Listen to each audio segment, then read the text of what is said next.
여러분들이 바이오맨님이라고 오늘은 안 오신 것 같은데요. 뭐 자주 오십니다. 아침 방송에 자주 오시고요. 이미 낙찰로만 따져봐도 거의 20개는 하지 않으셨나 이제? 20개는 낙찰 경험이 있으세요. 정말 제가 예전에도 뭐 아침 방송에서 경매 인간극장 또 주인공으로도 또 이렇게 목소리 출연도 해주셨는데요. 나 아들 셋 아빠 아들 셋 사진도 제가 보여줬었는데 여러분들 예전부터 보셨던 분들은 아마 기억하실 겁니다. 그게 아마 1년 전 영상이었던 것 같은데요. 어쨌든 그분이 또 좋은 소식이 있어가지고 가지고 왔는데 뭐 근데 이거 말고도 또 한 달 전에 뭐 저기 빌라 바로 단타 쳐가지고 또 몇천만 원 번 게 있습니다. 그것도 나중에 한번 시간 되면 또 다뤄보도록 하고요. 자, 어떤 물건이고 과연 3년 전쯤에 낙찰 받아서 그 사이에 임차 관계 얼마에 낙찰 받아서 그래서 매도까지 하게 되었는데요. 그래서 얼마가 남았고 어떤 상황이 벌어졌고 상가 무섭고 사실은 안 봐지는 건데 과연 어떤 결과가 있고 그 가운데 우리는 어떤 공부를 할 수 있는지 요거까지 오늘 캐치 포인트 끝까지 보시기 바랍니다. 자, 그러면 자료만 이렇게 보시면서 말씀 나눠볼게요. 잠시만요.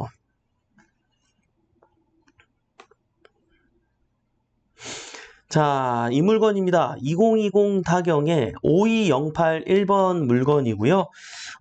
상가를 낙찰 받았어요. 당시에 그때가 언제죠? 21년도 4월 6일에 낙찰을 받고 이게 저기 뭐죠? 잔금이 아마 5월 말일, 6월쯤 그때 잔금을 납부했었어요. 네, 납부했었고요. 자, 뭐 궁금하실 테니까 좀 자료 하나는 보여드릴게요. 여기는 이제 안산시 단원구에 위치한 상가 건물이었고요. 4층에 나온 물건이었습니다. 자, 상태는 이런 물건인데 안에 보이시는 것처럼 이곳은 골프 연습장입니다. 예, 골프 연습장. 사실 경매로 상가가 나오면 가장 인기 있는 물건들이 바로 이런 것들이죠. 골프 연습장, 그리고 병원, 그리고 약국 이런 거. 왜요? 예, 한번 자리를 잡으면 잘 나가려 하지 않으시기 때문에 뭐 병원이나 골프 연습장 이런 데는 사실 들어오려면 저렴한 인테리어 비용이 아니고 좀 이렇게 비싼 비용으로 인테리어를 해놓기 때문에 이거를 또 철거하는 비용이 또 얼마나 아깝겠습니까? 그죠? 그래서 사실 건물주 입장에선 이런 게 들어온다 그러면 얼마나 환영할 수 있는 상황인지 모르겠어요. 그럼 약국은 인테리어 비용이 많이 들지는 않지만 약국은 어때요? 그 자리에 그냥 약국이 올까요? 아니요. 예, 분명히 그 건물 안에 병원이 있기 때문에 그 특수를 누리기 위해서 들어오는 상황이다 보니까 쉽게 나가기 어렵습니다. 그리고 이미 쉽게 장사가 잘 되고 있고요. 그렇다 보니까 만약에 안 하시게 되더라도 권리금을 받고 이렇게 바톤 터치가 되지 그냥 공실인 상태가 될 가망성이 굉장히 적기 때문에 예, 요런 물건들이 사실 인기가 있습니다. 요런 또 깨알 팁까지 같이 아시면 좋을 것 같고요. 이 간판에서 말해주듯이 공실이 있지 않았던 좋은 건물이었어요. 거기다가 자, 공실이 있더라도 이런 골프 연습장이 이렇게 있으면 나가기가 좀 어려운데 뭐 그런 상황이었습니다. 그리고 주변에는 이 공단도 있고 뭐 이렇게 해서 이렇게 운영하시던 분들이 이렇게 3, 4, 5 모여가지고 자주 이용하는 골프 뭐 클리닉도 하고 뭐 이것저것 생산해가지고 뭐 팔기도 하고 피팅도 하고 여러 가지 뭐 하는 곳인가 봐요. 네, 요 물건을 네, 요렇게 현관문이 있었고요. 당시 이런저런 이걸 보면서 상담했던 기억이 나네요. 야, 이게 벌써 3년 전이네요, 진짜. 자, 여러분, 예, 요렇게 낙찰을 받았는데요.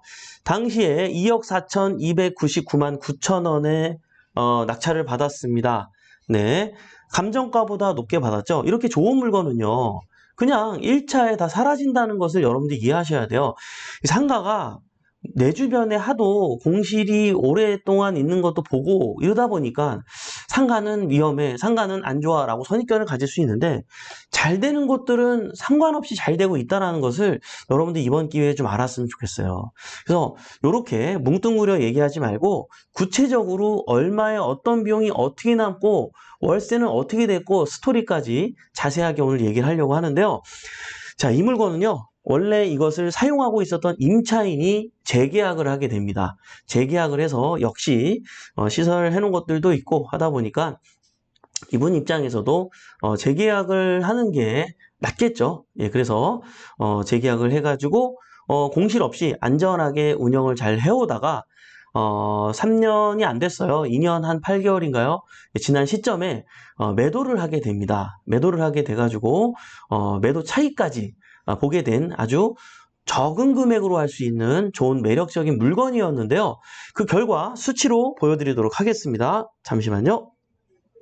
자, 요렇게 제가 좀 정리를 해봤어요. 낙찰은 2억 4,299만 9천 원의 낙찰을 받았습니다. 자, 그러면 취등록세를 내야 되죠.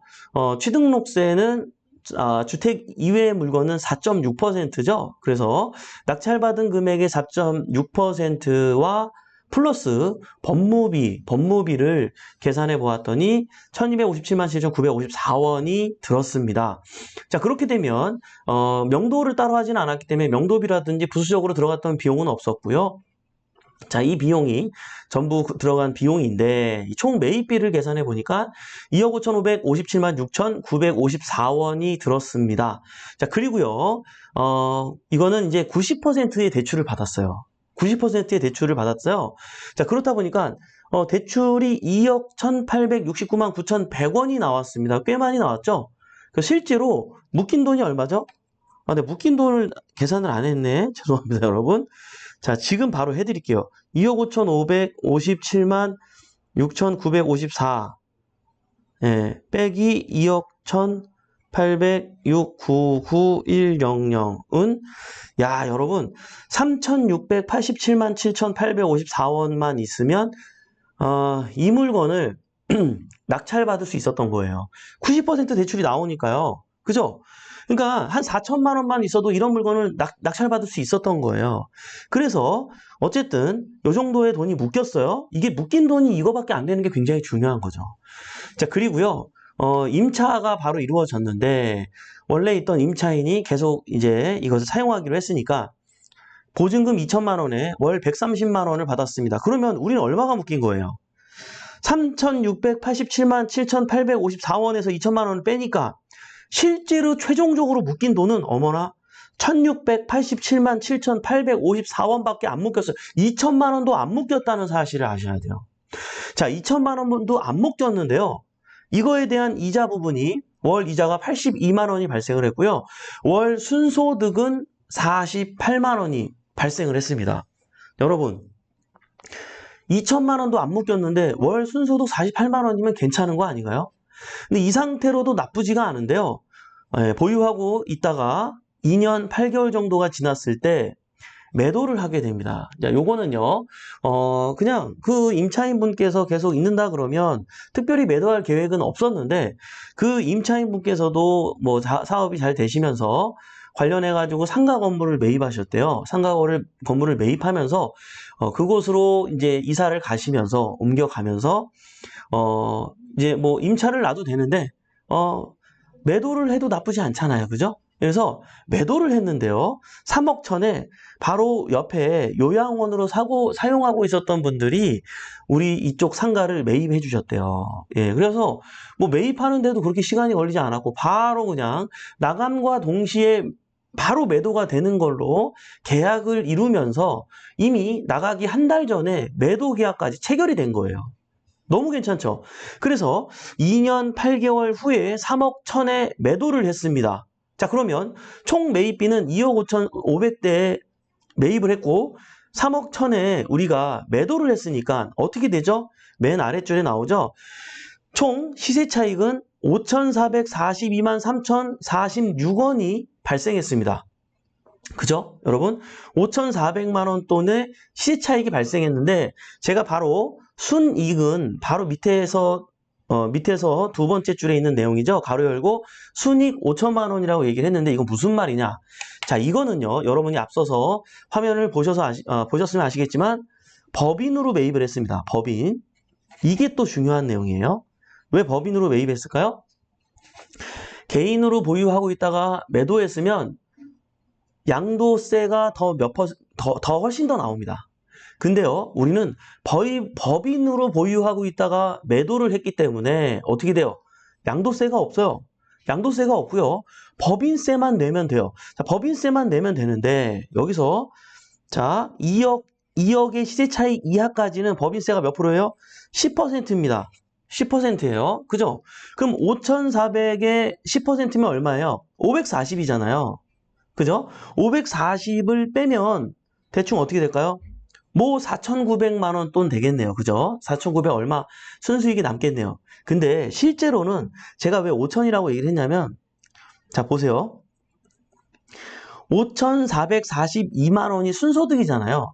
그러면 이 순소득에서 무조건 법인세를 내는 게 아니라 자, 일단 이 순소득에서 그 법인에서 1년 동안 사용한 비용 있죠. 뭐 1,000만 원을 썼을 수도 있고 예를 들어서 우리가 이 뭐 경매 이 법인으로 부동산을 또 매입하고 팔고 그러다 보면 차비 교통비도 들고 뭐 식대도 들을 거고 가끔 이제 행복한 일이 있으니까 회식도 좀 해야 되고 뭐 여러 가지 또 준비하느라고 각종 비품도 사야 되고 뭐 여러 가지 비용을 지출하겠죠. 그런 지출을 다 빼고 만약에 내가 연말에 신고할 때 3,000만 원이 남았어. 그럼 3,000만 원의 10%를 내는 거예요. 그러니까 정확하게 얘기를 하면 여기 10%가 아니라 그 비용에서 이것저것 빼고 나면은 상황에 따라서는 사실은 100만 원 정도만 내는 상황이 벌어질 수도 있어요. 이해되시나요? 법인세의 개념이? 그러니까 양도세의 개념하고 이 법인세 10%의 개념이 완전히 다른 거예요. 양도세는 시세 차익에 대해서 그죠? 그냥 무조건 그래서 퍼센테이지를 내는 건데요. 이 법인세 개념은 그 회사의 법인에서 순소득에서 그러니까 모든 경비 뺀 거, 사용한 거, 지출 다 빼고 순소득에 대해서 10%를 부과하기 때문에 실제로는 얼마 안 냈을 확률도 굉장히 높다는 거죠. 왜요? 이 법인으로 자동차도 또 운영하고 있고요. 그죠? 조사를 다니려면 자동차가 필요하잖아요. 여러 가지 또 그 사이에 지출이 이루어지고 있을 거 아니에요. 그죠? 그죠? 급여를 받으면 급여 부분도 당연히 빼고 계산을 해야죠. 이해되시죠, 여러분? 예. 오늘 여러 가지 지금 세무와 관련된 상식까지 조금 여러분들이 이렇게 배웠는데 이게 그래서 상가를 낙찰받을 때는 10년 이상 보유할 게 아니면 사실은 법인으로 보유하는 게 굉장히 유리합니다. 왜요? 10년 이상 보유하게 되면 1년에 3%씩 아무리 개인도 양도세가 계속 센 게 아니라 1년에 3%씩은 감면을 해줘요. 양도세. 최대 10년까지. 그러면 10년을 보유하게 되면 30%를 감면해 주잖아요.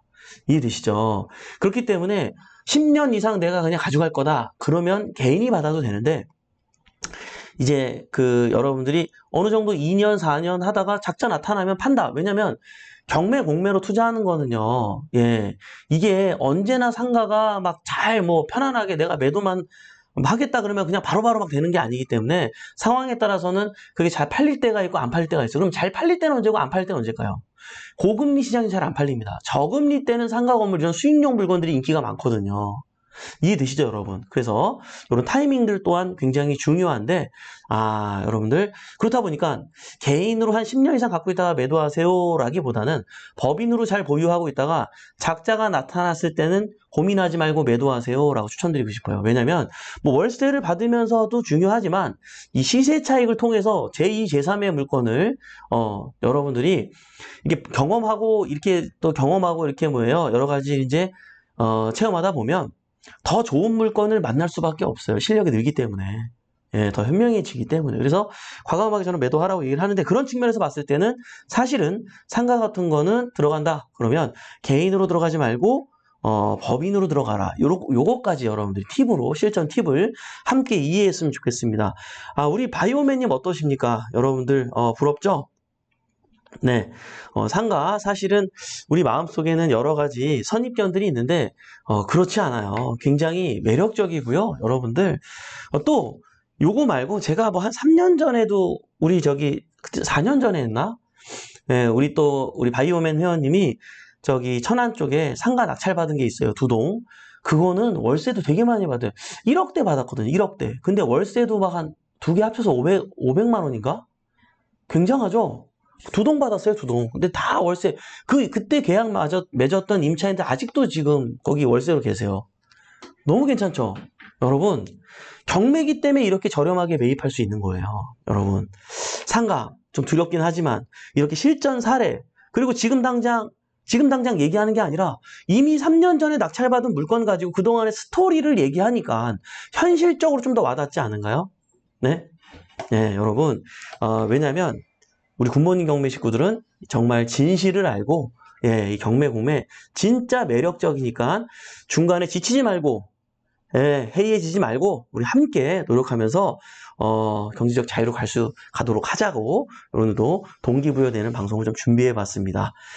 모쪼록 도움이 됐으면 하는 바람이고 인사 나누면서 마무리해 보도록 하겠습니다. 네. 최은조님, 와, 대박. 안진용님, 안녕하세요. 황기래님, 안녕하세요. 눈치챙교님, 안녕하세요. 심태경님, 네. 또 많은 분들이 인사를 주셨네요. 감사합니다. 러베지 안젤라님, 안녕하세요. KKK님, 인사 주셨고요. 또 서로 간에 인사를 많이 나눠주셨어요. 우리 169일차에 우리 재봉이 형님, 보랏빛 미소님, 홍아네스님, 아유, 감사합니다. 또 인사를 이렇게 항상 또 꼬박꼬박 주시고 계신 거 진짜 감사하게 생각하고 있습니다. 네, 멘토님의 좋은 기운 받고 낙찰의 기쁨을 맛보고 싶은 날 꿀정보 감사합니다. 네, 좋습니다. 여러분들 어쨌든 오늘 정보도 모쪼록 도움이 됐으면 하는 바람이고요. 오늘도 이렇게 유한한 인생에서 소중한 시간을 함께 해주신 여러분 대단히 감사합니다. 매일 아침 행복한 부자가 되고 싶다면 굿모닝 경매와 함께 하시죠. 저는 또 내일 아침에 활기찬 모습으로 찾아뵙도록 하겠습니다. 지금까지 배포옥션의 이성재 멘토였습니다. 우리 같이 잘 됩시다. 화이팅!